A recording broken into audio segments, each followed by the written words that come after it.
The early boarding call echoed through Terminal C at Denver International Airport. It was barely 6:30 in the morning, but Frank Delaney had been sitting at Gate 27 for over an hour. Hands folded, posture upright, there was a quiet stillness about him that only came with age and discipline. At 78, Frank looked exactly like what he was, an old man in a soft tan jacket, black slacks and worn walking shoes. But if you watched him long enough, you'd notice the limp. Subtle but there, left knee stiff. The kind of injury that didn't come from age but from war. Frank had booked this flight 3 months ago. He was headed to Annapolis, Maryland, from Rock Springs, Wyoming, to watch his granddaughter graduate from the U.S. Naval Academy. First in the family to ever wear the uniform after him. He wasn't going to miss it. That's why he'd paid extra out of his fixed pension for seat 14C. An aisle seat, premium economy. Just enough legroom to ease the pressure on his bad knee. Not a luxury, a necessity. He boarded early per his boarding group. No fuss, no fanfare. Just a quiet thank you to the gate agent and a steady hand on the rail as he made his way down the jet bridge. When he reached his seat, he lowered himself with care, stowed his small duffel beneath the seat in front of him and exhaled. It was a rare moment of relief. That was before the commotion began. 3 rows ahead, someone was waving down a flight attendant, a woman in her 30s, sharp uniform, practice smile. Her name tag read Kayla. She leaned in to speak with a passenger, then tapped her tablet, frowning, and then she turned. She walked straight toward Frank. "Excuse me, sir," she said, soft but firm. "Are you seated in 14C?" Frank looked up, nodded once. "Yes, ma'am." Kayla crouched a bit to his level, smile still in place. "We have a family that got separated during booking. A mother with 2 young kids. They're currently in 3 separate rows. Your seat, along with the 2 beside it, is the only block available where they can sit together." Frank's brow furrowed slightly. "This is my assigned seat. I booked it earlier because of a service-connected knee injury." Kayla's smile didn't falter, but there was a beat of pause. "I understand, sir. We really appreciate your cooperation. It's just for this flight." Frank sat back. The silence between them stretched thin. He wasn't trying to be difficult, but he had chosen this exact seat, paid for it, because anything else meant 5 hours of pain. He glanced toward the front of the plane. The mother, holding a toddler, was standing in the aisle. 2 other children nearby. Then he looked down at his own hands. Scarred, steady. "What's the alternative?" he asked quietly. Kayla tapped her screen again. "We can offer you seat 32B. It's further back, middle row." Frank blinked. "Middle seat?" "Yes, sir. It's the only seat left unoccupied." He didn't say anything, just let the information settle. Seat 32B meant no legroom, no stretch. Sandwiched between 2 strangers. Near the lavatories, near the turbulence. He knew the layout well. "I'm sorry, ma'am," Frank said, calm but firm. "But I really can't sit back there. My leg won't make it through the flight." Kayla's smile thinned, just a touch. "I do understand." "Sir," she said, "but we really need to seat this family together. If you choose not to move, we may not be able to depart on time." And there it was. The implication that he'd be holding up the flight. Frank glanced around. Other passengers were starting to watch. The nearby rows had gone quiet. He could feel the shift, the weight of 100 silent judgments. An old man refusing to help a mother with children, a selfish passenger, a problem. His jaw tightened. He looked up at Kayla. "This is not acceptable," he said quietly. "I'll note that, sir," she replied. "But I need a decision." A full breath passed. Then, slowly, Frank unbuckled his seatbelt. He rose, stiffly, gripping the headrest for balance. With a voice low but controlled, he said, "Name's Frank Delaney, Staff Sergeant, United States Marine Corps, retired. I'd like it noted that I gave up a medically necessary seat under pressure." Kayla only nodded, already motioning the family forward as Frank gathered his bag and turned down the aisle. The toddler looked up at him and smiled. He gave the boy a gentle nod. No resentment, no drama, just resignation. Seat 32B was exactly as he'd imagined. Tight, cramped, wedged between a college kid in headphones and a businessman already elbowing for armrest space. The overhead light was broken. The air smelled faintly of cleaning fluid and stale coffee. Frank lowered himself, slowly, grimacing as his knee bent tighter than it should. He said nothing, just rested his hands on his lap and closed his eyes. No one noticed him. No one offered help. No one said a word, but someone was watching. 3 rows ahead, across the aisle, a woman in her 40s sat quietly. She'd boarded just before Frank, laptop in her lap, blazer folded neatly beside her. She'd heard everything, watched everything, and now she watched him, hunched in that tight seat, the lines on his face deeper than before. Charlotte Hayes had flown this route a dozen times for work, corporate consulting mostly. She knew the drill, knew the politics of airline seating. But this felt different. Wrong. She reached for her phone. Not to post, not to complain, but to message a contact, a friend who worked in customer relation at the airline. Her message was short. Passenger Frank Delaney forced to give up aisle seat 14C despite confirmed booking and medical need. Now seated 32B, flight 306. Crew dismissive, please escalate. She hit send, then set the phone down and stared out the window. She didn't know what would come of it, but some moments you didn't stay silent. Some moments you just acted, even when no one else did. Frank Delaney sat still in seat 32B, hands folded over his stomach, shoulders drawn in.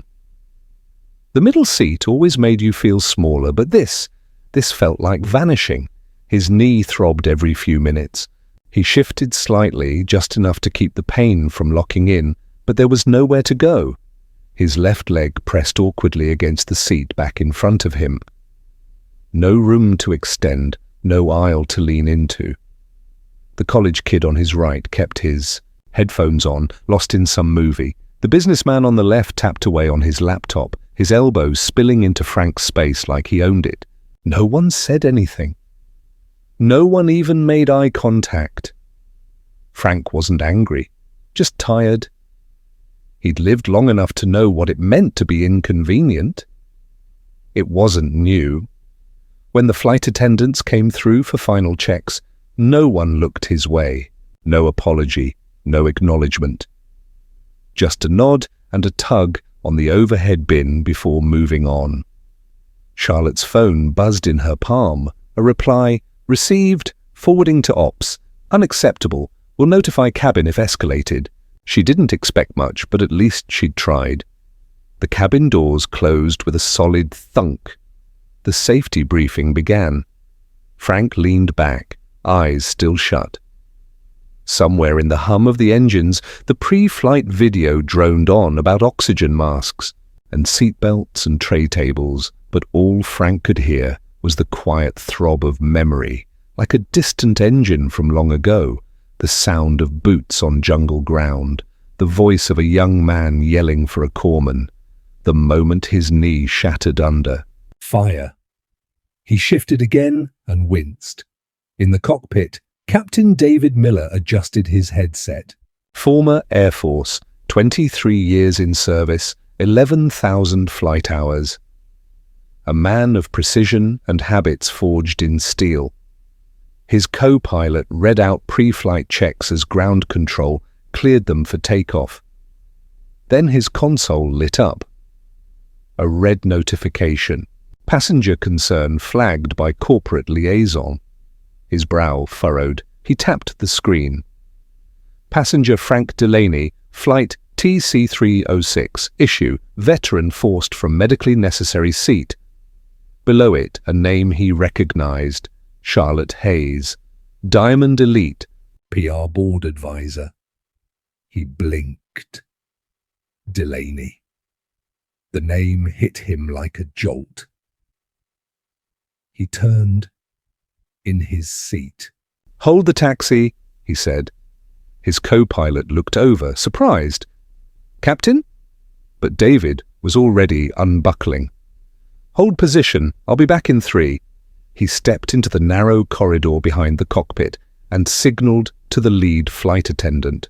"Who moved the passenger from 14C? The attendant, a senior woman named Arlene, hesitated, pointing toward the back. "A man was relocated to accommodate a family. He's in 32B. David nodded once. No anger, no judgment, just resolve. He adjusted the cuffs of his uniform, smoothed the gold stripes on his shoulders, and began walking. Charlotte spotted him first. The entire cabin seemed to sense the shift in energy as the cockpit door opened. Passengers turned, phones lowered. David Miller's presence didn't demand attention. It earned it. Measured steps, eyes scanning, calm and focused, until he stopped. Row 32. He looked down. Frank Delaney sat with eyes half open, startled by the sudden shadow. He looked up and froze. The captain stood tall, immaculate uniform, flight bars, silver wings. And then, with no hesitation, Captain David Miller raised his right hand and rendered a crisp, formal salute. The air in the cabin changed. Charlotte felt it first. The silence was total. Frank's eyes searched the man's face, confused. "Unsure. Staff Sergeant Frank Delaney," the captain said, voice clear and unwavering. "On behalf of Transcontinental Airlines, and as a fellow serviceman, I offer you my deepest apologies." Frank blinked. "You should not have been asked to move from your seat," the captain continued. "It was an error, and we're going to make it right." Passengers whispered. Someone lowered their tray table slowly, watching. David turned to the aisle. "Is Ms. Kayla Bennett in the cabin?" The young flight attendant, pale now, stepped forward from the galley. "Yes, sir." "You will personally escort Staff Sergeant Delaney to seat 1A. Kayla hesitated.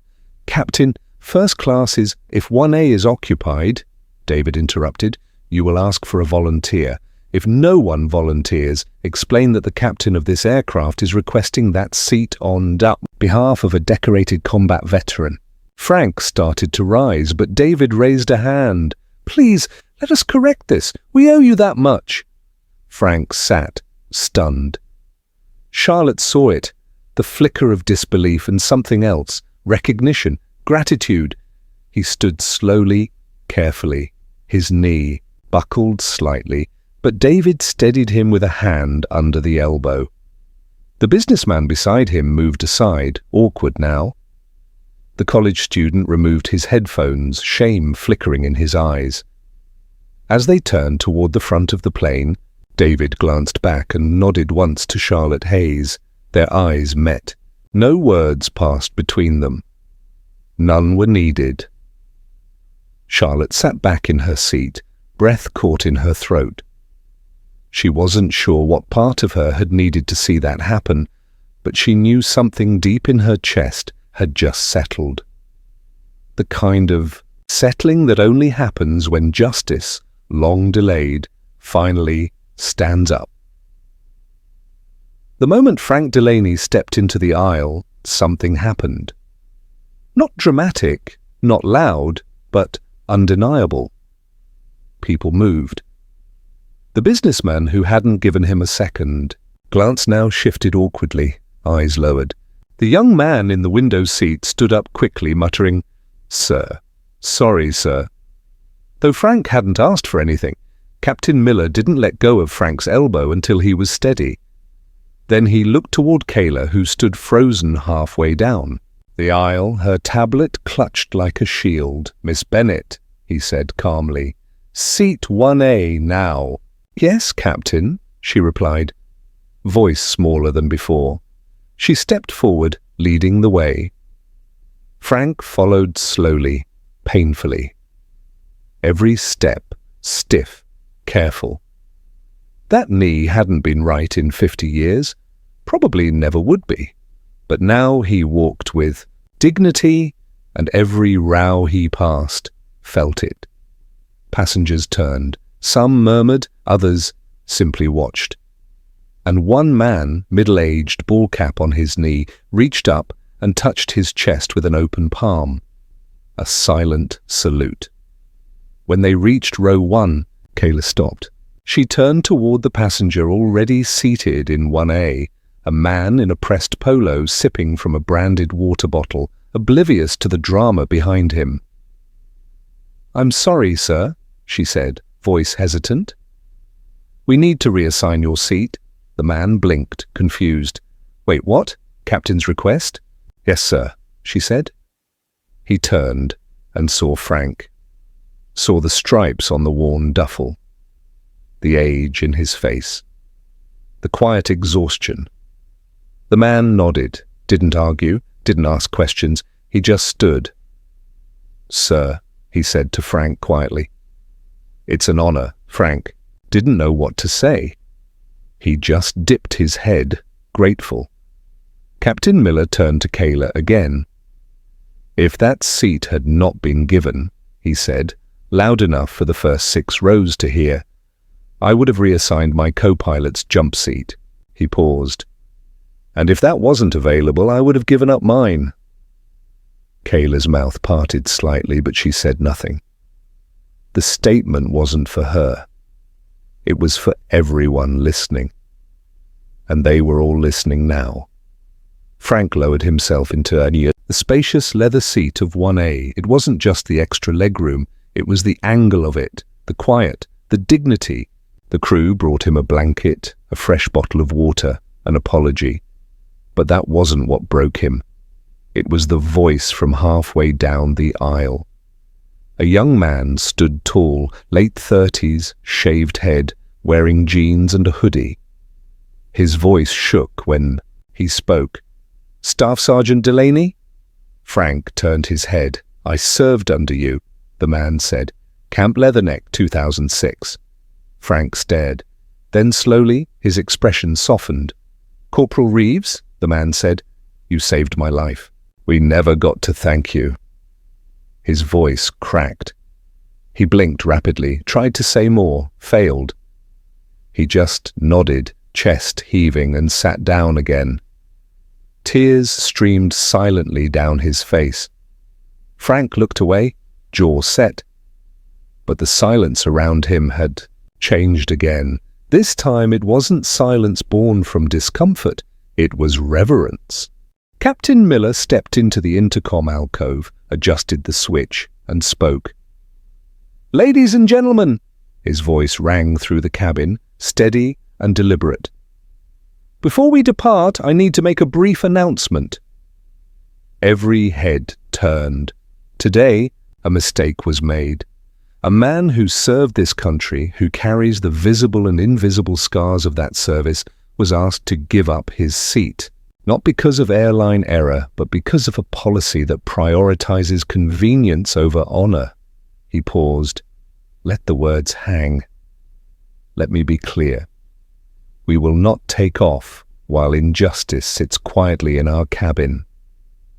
A hush swept the plane. He continued. Staff Sergeant Frank Delaney is a veteran of the United States Marine Corps. He fought in Khe Sanh, Vietnam. He has worn the uniform longer than most of us have drawn breath. He didn't ask for special treatment. He simply asked to keep the seat he booked so his leg wouldn't lock up from a service injury. Another beat. We failed him. David's voice softened, but it didn't waver. But we don't leave our own behind. Not in combat. Not at 30,000 feet. He looked down the aisle toward Charlotte. toward the veterans still quietly crying 2 rows behind her, toward the passengers who had once looked away but now sat straighter. "And if that means this flight runs 10 minutes late," he said, "then I'll take every one of those minutes with pride." He clicked off the mic, and the cabin, already breathless, broke into applause. Not loud, not forced. It began with one pair of hands, then another, until row by row, section by section, it rolled like a wave. Frank didn't raise his hand, didn't bow his head. He just sat there, still, silent, seen.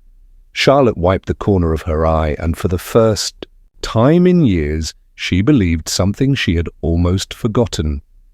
Honor doesn't fade. It just waits for the right moment to rise again. The plane landed just after noon in Annapolis, Maryland.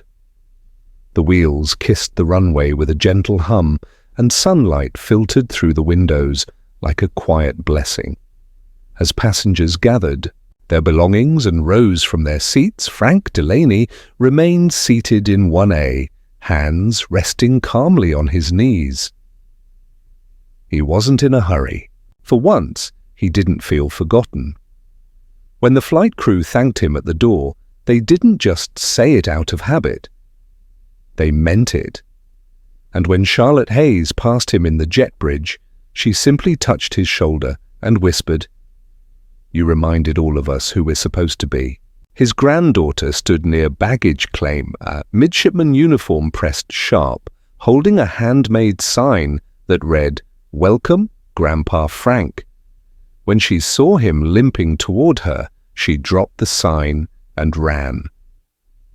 He didn't brace, he let her hug him full force, like a wave hitting a seawall. "Your knee," she cried, pulling back. "I've had worse," he smiled. And for the first time in a long time, the smile reached all the way to his eyes. They sat for hours that afternoon. He asked about her studies, her ship placement, her plans after commissioning. She asked what had happened on the flight, confused by the texts and news alerts that had already started appearing. Frank kept it simple. "I had a bad seat," he said, "and someone stood up." She nodded quietly. But later that night, when she saw the video online, the one someone had recorded of Captain Miller's speech over the intercom, she cried. Then she hugged him again and didn't let go. The next week, Frank received a letter in the mail. Transcontinental Airlines. Inside was a formal apology, a full refund for the flight, and a card. "Dear Mr. Delaney, as of today, you are designated a lifetime guest of honor with Transcontinental Airlines. No more booking codes, no more fees. Just tell us where you're going. We'll get you there. TCA Veterans Council." He folded the letter twice, set it beside the flag in his study, and said nothing. 2 weeks later, another envelope arrived, this one hand-addressed. The seal in the corner read Department of the Army, Office of Military Records. Inside, a short, typed note. They had reopened his personnel file after a public inquiry. A retired officer, now working in archiving, had flagged a long overlooked action report from Vietnam, February 1968, Khe Sanh. It documented that Staff Sergeant Frank Delaney had pulled 6 wounded Marines from a burning vehicle under heavy enemy fire, alone, with a knee already shattered by shrapnel. The file had been marked incomplete and lost in the chaos of that year. Now it was restored. At the bottom of the letter was a signature, General James E. Lockhart, and a second sheet handwritten. "Frank, I was Corporal Turner in that vehicle. You don't know me, but I've known you every day since. I'm alive because of what you did. I made it home, I made a family, I made a life. All because a Marine who limped worse than me refused to let go. Thank you. You were never invisible. Not to us. General J. Lockhart, USMC, RET. Frank sat with that letter for a long, long time. No words. Just silence and breath. Frank Delaney didn't change much after that. Still lived in the same small house in Rock Springs. Still drank his coffee black. Still limped to the mailbox every morning, even if it hurt. But something inside him had shifted. He held his head just a bit higher when he walked. He didn't flinch when strangers approached. And sometimes when he sat on the porch at dusk watching the sun dip low behind the hills, he smiled. Not because he was proud, but because he knew for the first time in a long, long while he had been seen. Not all sacrifices are written in medals. Not all battles end with banners. But sometimes all it takes is one voice to say, "We remember." And when that happens, a seat becomes more than a seat. It becomes something sacred, a return to dignity, a return to honor, a return to home. If you enjoyed this story, don't forget to hit the subscribe button and become a part of our Everyday Life Stories community. Where are you watching from? Drop a comment below, kiddie. We love hearing from our amazing viewers around the world.